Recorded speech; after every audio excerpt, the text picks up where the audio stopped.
This is numero uno of Jiu Jitsu Robot. Yeah. I love that name, by the way. I was talking to Noah about it, and he thought it was catchy. So, if ever there was a Jiu Jitsu Robot, it's me. I think so. It's very fitting. Because we never could find a nickname for you that really fit. Yeah. Of course, Nick, the Buzzard, that was fitting. But yeah, no, I don't remember anything stick for you. There could be nothing more fitting for him than to be the Buzzard, because there are many reasons for that moniker.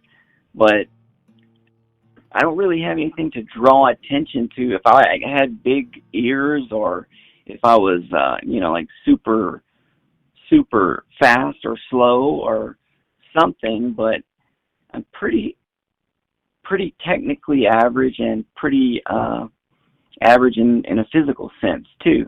I guess I'm short, so it could be centered around that, but we couldn't come up with anything, and that was why. So Jiu Jitsu Robot. What was that? We just had to wait for the right opportunity to present itself, just like in Jiu Jitsu. Yeah, absolutely. So, I didn't have this idea on that list. I don't think that I did, but I did just think of something that would be worth talking about. Okay. It's a prevalent topic. It's the idea of, is jiu-jitsu all you need to win a fight? And there are a few important distinctions that have to be determined, right, before you can answer the question. Well, before you can answer the question accurately or conclusively. So what I was thinking is that the question is, if jiu-jitsu is enough or all you need to win a fight, then you have to ask a follow-up question.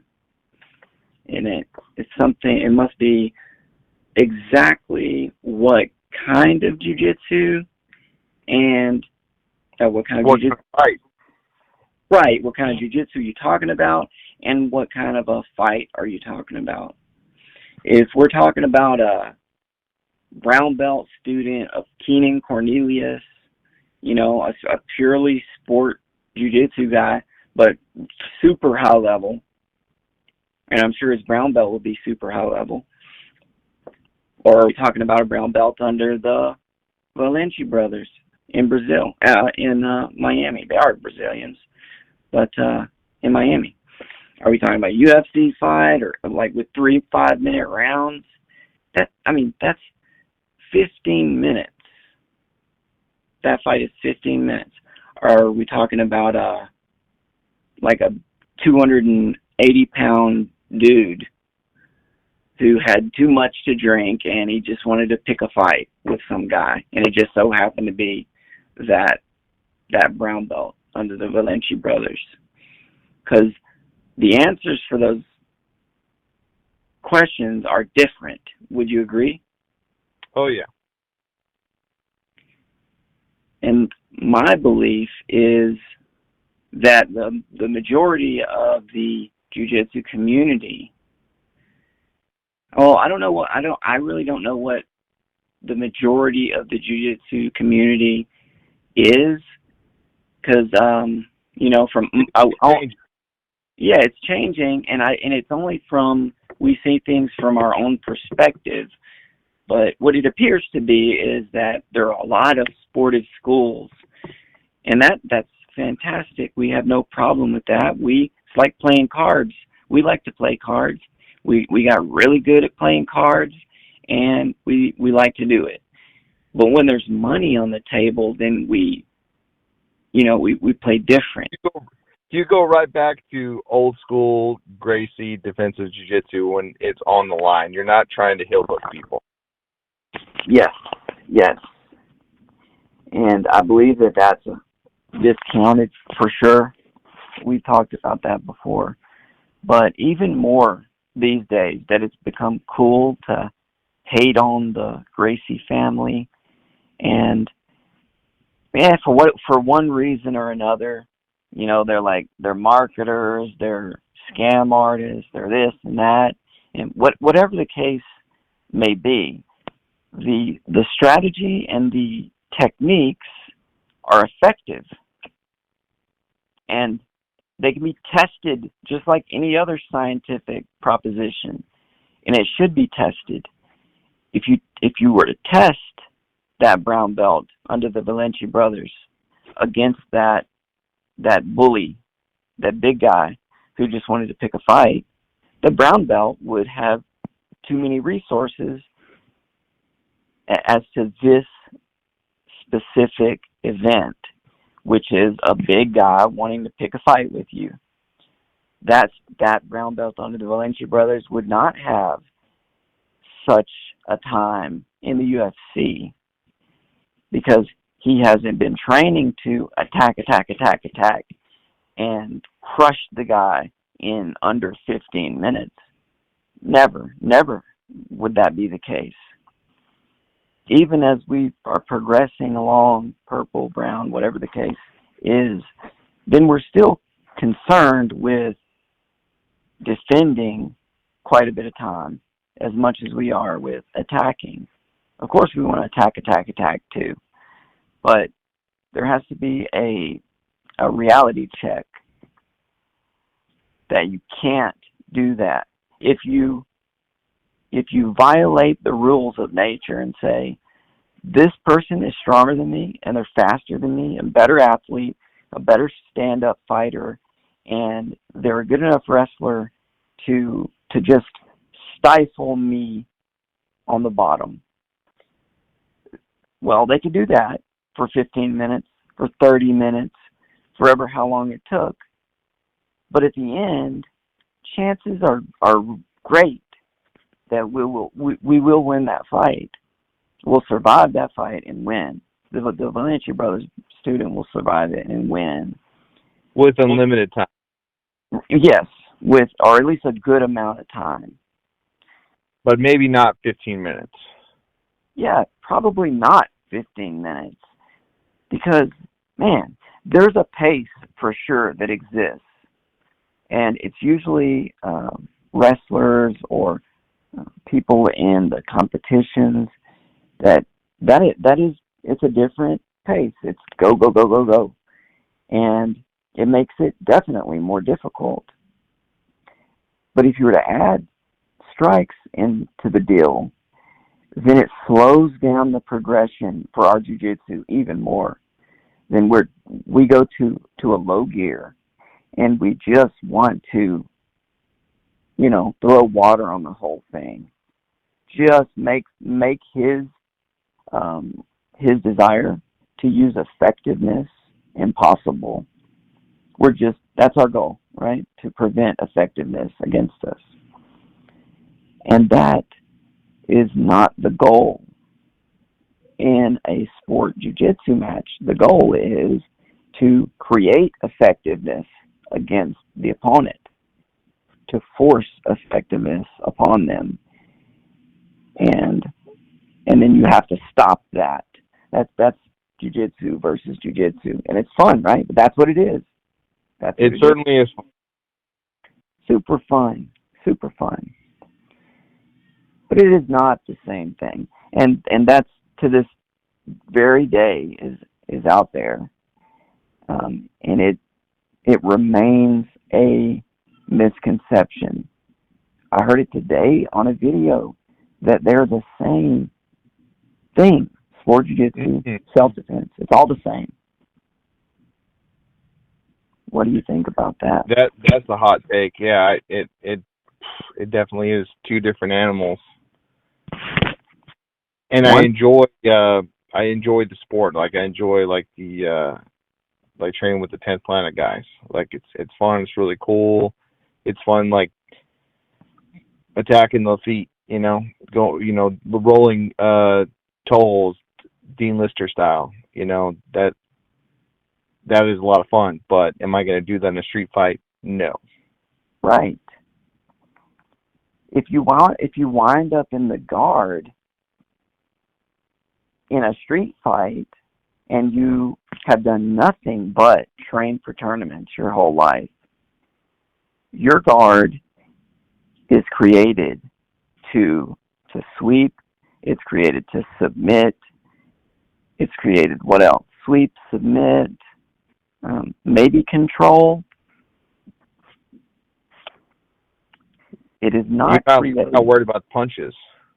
Correct. It's not created to worry at all, not zero, not at all, about how close or how far the person's hands are or their shoulder is from your face.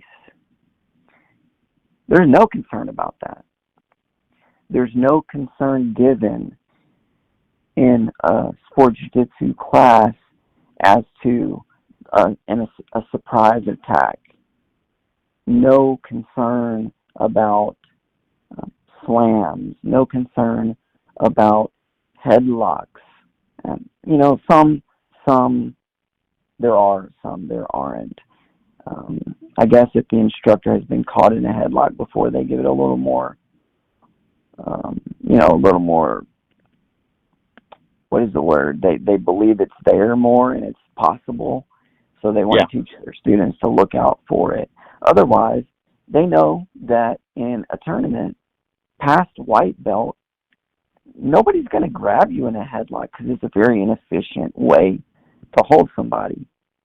And it's easy to get out of there. But if you haven't done it, you might just squirm around there and do your best, but dig yourself right to the bottom of the, sand pit. Because if you don't have a strategy and yet you're still putting effort out, you're doing the same thing that white belts do right when they come in the door against a higher ranked student. They're giving 100% effort, but they don't know what they're doing, and the guy that does just, kind of pushes those things to the side. They exhaust a little bit, and then they catch them. That's the same thing that the sport jiu-jitsu guy's doing in a street fight. He's highly skilled. He's a brown belt. But that's what he's built up over time. He's not built up any concern for holy moly, what if X? What if Y? What if not the what ifs? There are no what ifs, in sport jiu-jitsu. It is a very predictable pattern. And that predictable pattern is what gets you beat or what wins you the match. But that predictable pattern is what loses you a real fight. They're not using jiu-jitsu. They're using crazy, wild, explosive punches. A lot of jiu-jitsu guys, and I'm gonna shut up here in a second, but a lot of jiu-jitsu guys will say the street fight opponents are just white belts. And if you're higher ranked than them, you are, let's say, a blue belt rolling with a white belt, you're going to beat the white belt. That would be true if they were just rolling, but they're not. Yeah, let that white belt try to knock you out and see what happens. Yeah. Let his his entire goal, be to hit you as many times and as hard as he can. And your goal is to use jiu-jitsu to win the fight. Because you're a jiu-jitsu brown belt, what else are you going to do? Use jiu-jitsu to win the fight. That guy is going to knock that brown belt out. And that's the problem. Maybe not every time. Maybe, it still depends. Like, maybe the sport jiu-jitsu guy is going to go after and hit that sweep a little quicker because he just got tagged. Right. Yeah. So, I mean, in the same way that being, you've been working out, doing boxing for a year, got into really good shape, and you're going to get into a street fight. Of course, that's not all you need in a fight, but just that little piece of the puzzle, because it's so good, could win the fight, right? But what we're kind of, I think my opinion or my thought is, I'm thinking of a very small, very weak, a person that has no ability to defend themselves, that type of a person. But they do have jiu-jitsu, and they have experience in the self-defense, drilling and fight simulations and doing that whole thing. Well, I think about, like, what if my daughter is facing somebody and she has sport jiu-jitsu versus self-defense jiu-jitsu. I haven't spent any time teaching her any sport specific techniques. It's all been, Gracie jiu-jitsu. That's all she gets. That's what I want her to learn, because if she needs to use it, she is getting assaulted by somebody bigger. Exactly. That's reality. She's not going to be, attacked and then driven to a sport jiu-jitsu tournament and forced to compete. Yeah. She's going to be attacked by dudes that are girls or guys that are concerned with hurting her. And that's exactly what you're addressing with those techniques. So good for you. That's exactly what you should be doing. I wouldn't confuse the subject at all. And by the way, I said this the other day, that I'm not sure if I said it to you, but I definitely thought it. A sport jiu-jitsu blue belt, he just got his blue belt, and a self-defense jiu-jitsu blue belt that just got his blue belt. If those two roll, the sport jiu-jitsu blue belt is probably going to tap him 10 out of 10 times. Or at least he's going to get him way more than the self-defense guy gets him. Because that's exactly why this whole thing, that the sport guy was focused on dominating and defeating the other guy. And the self-defense guy was concerned with not getting beat up with punches and surviving an attack. So the attack is different, right? The jiu-jitsu attack is completely different from a crazy person attack. And that kind of reminds me of the time that we trained at that Hickson affiliate gym, and I rolled with those blue belts. So it's kind of a similar story, but I would say that I was still heavily training self-defense jiu-jitsu. Right. Yes. That's exactly right. And there's a lot to be said about that, but we won't go down that road as to the rest of that whole story. But yes, that's exactly right. I remember you telling me about that, and I saw it. So, yeah. I bet you they would have fared well in a street fight, though, all of those blue belts. No doubt about it. No doubt at all. They're set up in the same way any other purely self-defense school is, in that if somebody wants to challenge, or at least to say, I doubt this is true. I want to see if this one particular thing you guys are doing, jiu-jitsu, can prevent me from beating you up. It happened many, many, many, many times, and they're set up to do that there.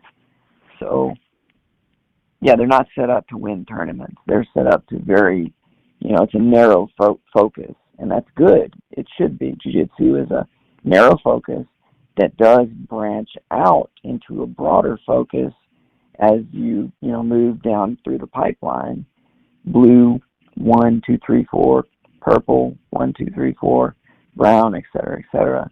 Of course, those sportive techniques are included, and all that stuff has an application. But right at the beginning, for sure, the sportive folks are not as prepared for those kind of tournaments. Although you yourself were doing really well,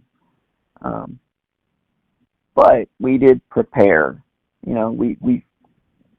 We rolled a lot and we prepared for the sport competition, never forgetting about self-defense. Right? You knew the difference when you were out there. Yeah, you definitely know when you're in a position where this guy can sit up and start dropping bombs. Absolutely, for sure. So on the list from earlier today, we got to 1 so far, right? Well, we talked about the differences in sport jiu-jitsu and self-defense. That was number 2. I think number 1 was how to break through the misconceptions of jiu-jitsu. When you watch the UFC and they start grappling and everybody boos. Oh yeah. Yeah, man, that's a little bit tougher, because in order to break through that misconception, we kind of have to go there first.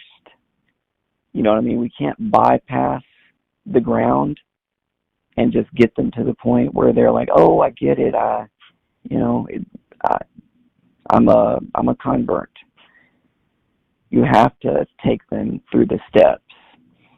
And thankfully, the method that has existed for, forever, or at least for 100 and something years, as to, lay down, we're going to, can't hit me, but I can hit you. What might you do here to push me off of you, or to roll me off, or to get me off of you? Give me 100%. Right, the introduction to the trap and roll. Yes, so that they can experience this unbeatable problem they have no answer to, and then they see the answer and they're able to do it too. And at that point, we start to inch closer to where we want to be. But without a strategy, the misconceptions are not going to be defeatable. It's easy for somebody to run into resistance like that, and totally, if you think that, then I'm going to give it to somebody who doesn't.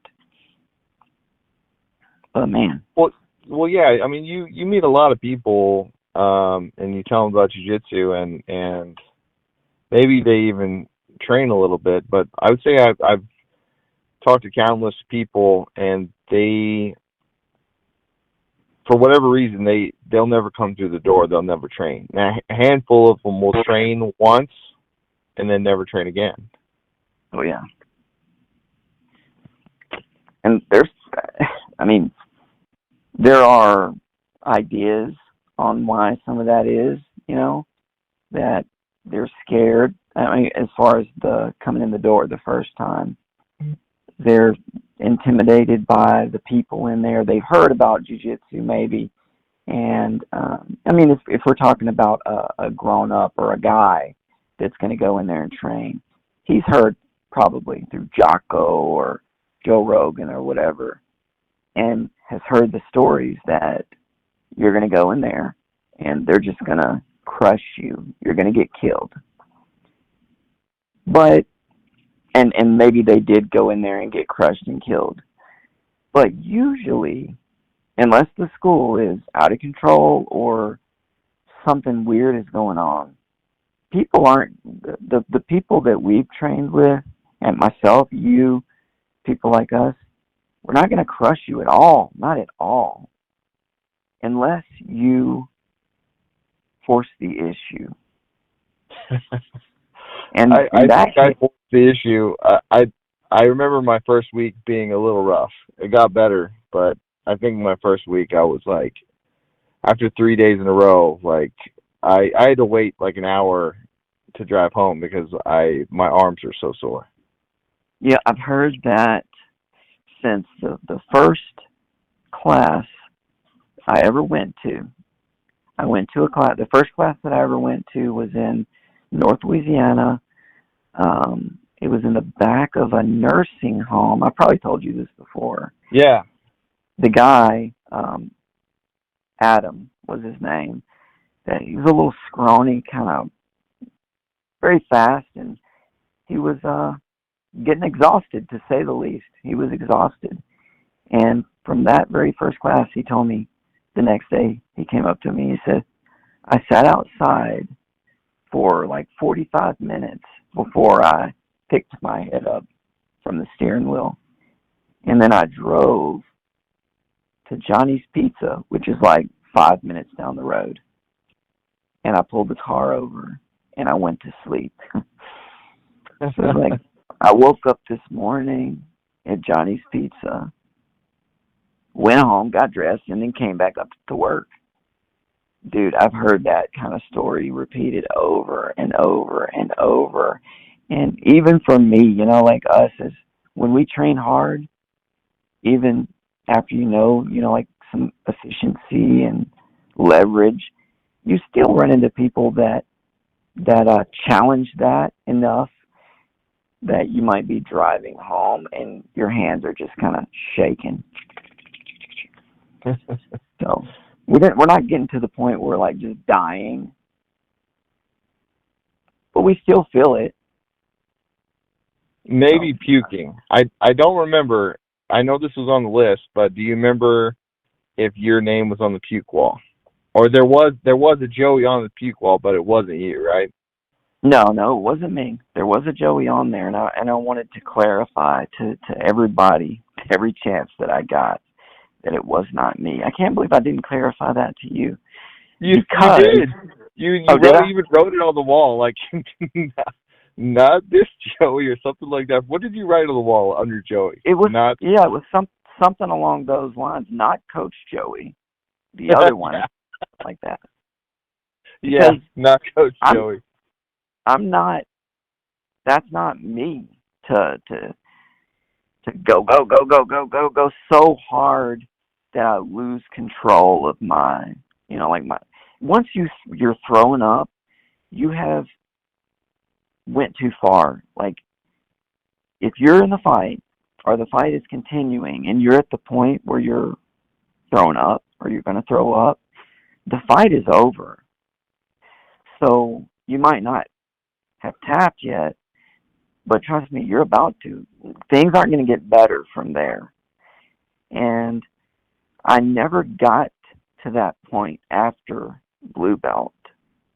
Never again. And I don't anticipate getting to that point ever again, because we find places to rest. So it's hard to really, like you're required to just run hard. And at the end of a hard run, maybe you will throw up. But the way that we do jiu-jitsu, it's kind of like jog a little and then walk and then jog a little and then stop for like a minute and then take off running and then stop. So we get these rest breaks while we drain our opponent down that are going unnoticed. But we sure the heck noticed them. So no, I was not on the puke list. But a lot of people were. Were you on there? No. Never got to that point. I remember I rolled with a guy, though, and he was trying, like, some crazy stuff. Like, he kind of did, like, a cartwheel to pass my guard and kind of landed on my chest and, like, bounced past me. Right. And after the roll, he went outside and puked his guts out. Holy moly. And then he signed the wall. Or the door. It was the door, wasn't it? At the Rockwall location? the one I'm thinking of that is at Forney, and it's That's the one behind the door. with Coach Joey. Right. Yeah. Yeah. But there was also one at Rockwall, because I remember it from the first week. Where was it at again? It was on the back of the door of the men's locker room. Oh, okay. So they were both on the back of the door. Yeah, I guess it was just tradition there. I guess so. There were a lot of hard freaking rollers in that mix. So I don't doubt it. But that's not the most efficient. But that's also people learning and getting better. And of course, when you don't know how to do it like with maximum efficiency, you might go 80%, power, 20% technique. And enough of that builds up. And the result is you're going to sign the back of the wall. Oh, yeah, there's a lot of names. I mean, we're talking about like, I don't know, 50 names plus? And a lot of repeats, too. A lot of repeats. Oh, you had to sign it every single time you puked? Yes. I didn't know that. Some did. And maybe the others didn't puke multiple times, but there were definitely a few names on there. I'll tell you off here sometime that it was like again and again and again. I guess it was a badge of honor. I don't know. I think that's how they a lot of the guys described it as, like, hey, you're really trying if you're on that wall. Right, yeah, you're getting after it. You're going hard. That's another misconception. You can go hard as heck and still spend no energy. Very little energy. Of course, it gets harder as the person gets better and better that you're rolling with. But the output of energy versus the output of energy for us versus the output of energy for the untrained is not in the same universe. It's not equatable. It's not a fair equation, and that's what really causes the victory for a sport guy. If he beats somebody up, or if a street self-defense guy beats somebody up, it's still the same kind of stuff. They're being efficient, they're being heavy, they're doing the stuff right. They're just not worried about their face. But yeah, that's the difference. Like, the sport guy is still gonna go when he needs to go, and then kind of relax when he gets to a position where he can relax. Absolutely. Yeah. So what is next here? Let's do one more, and then let's cut it for tonight, if you don't mind. I need to order some food for the. Sounds good. We covered. We're already at 35 minutes, so we had. So I think we did cover like some different experiences on the mat and difficulties amongst jiu-jitsu students a little bit. Did you want to do that one, or you want to talk about the red panties guy?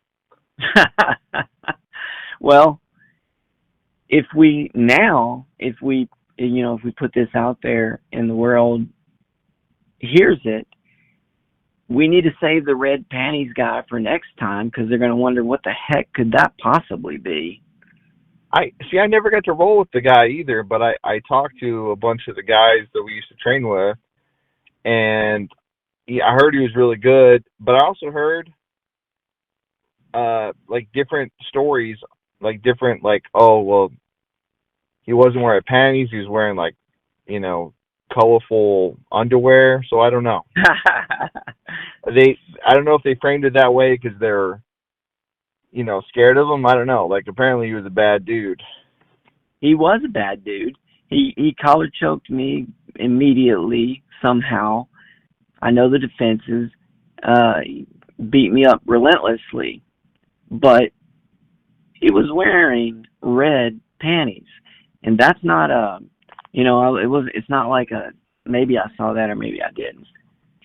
I was looking straight at it. I'm looking right at it. So it wasn't red boxers. It wasn't men's underwear. It wasn't briefs. It was something that a woman would wear to like dance on a pole. It was that clear. That's funny. That's funny. He had just rolled, and I'm not going to say anything about where this happened or when or anything. But save that for later, maybe. Do what? Save that for another time, maybe, if we want to get into all that. Yeah, but suffice to say, he had just rolled with a bunch of people, and you know your gi pants, the way that those strings work, you pull them out and then tie them up and all that. The guy evidently didn't tie them super tight because his pants were loose enough that I could see the top, the area that's kind of like going down into the funnel. You know what I mean? Like the top of the panties. So I'm not just seeing like just the top piece and then making that conclusion. I see the whole thing. And believe you me, he had panties on. They were red under his jiu-jitsu gi, and that man tapped everybody in the class. So that happened. I'm 100% sure of it. It's one of the weirder things that I ever experienced. But it happened for sure. Yeah, I got a lot of questions. I'm just like, hey, was he doing that? Was he trolling? Did he wear that on purpose just to mess with people's heads? Is that like does he just like ladies' underwear? I don't know. He's like I like choking dudes out and wearing ladies' underwear. That's my thing. That's what gets my rocks off. The weird thing was that he was so like straightforward and no BS, just straightforward. We're getting down to business. He's a hard freaking bite his teeth and go. And he was not playful at all. Not a smile, not a friendly word, or no advice for anybody. He just went out there and crushed and killed and maimed with that blank look on his face. And then when it was over with, he went, got dressed, and left.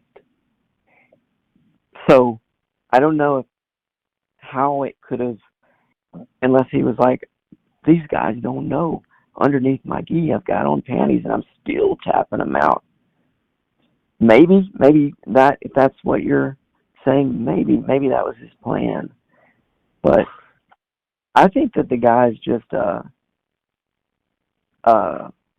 super hard, legit dude that thought that style of undergarment was comfortable, and who knows, man? He had them on. All I can say, it's hard to wrap your mind around that.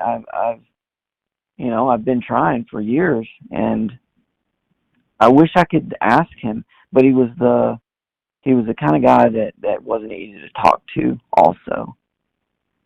So there are those characters. There are definitely those characters. You're like cold. Absolutely. They're either impossible to talk to, like that guy, or very easy. Very easy to talk to. I thought the hitman Talavera was going to be hard to talk to, but he's actually a really friendly guy. Now, yes, he is.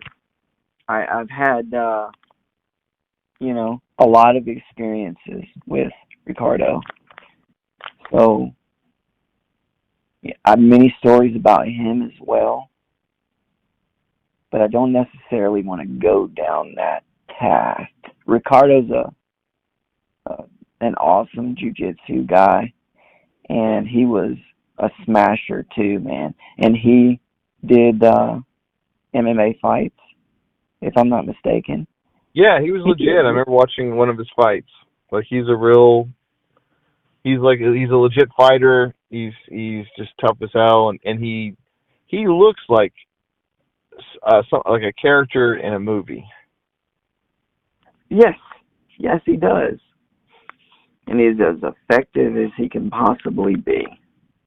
Man, I just noticed it's about 9 o'clock. We're trying to get the buzzard ready for that Europa tournament. That's right. At that time, we were, and we were also thinking about starting a video series on him, if you remember. Well, we did shoot some footage of us like training, interviews, and then like traveling to the event, kind of joking around. Yes, we did. And that would have been a good, we need to finish that up at some point, regardless. The event's over, but it would be a worthwhile deal. So we're all still in jiu-jitsu. So, man, I definitely have enjoyed the talk, but I can hear them in there going nuts right now. I got to get this. All right, well, we'll leave it at that, and we'll let you go do your thing.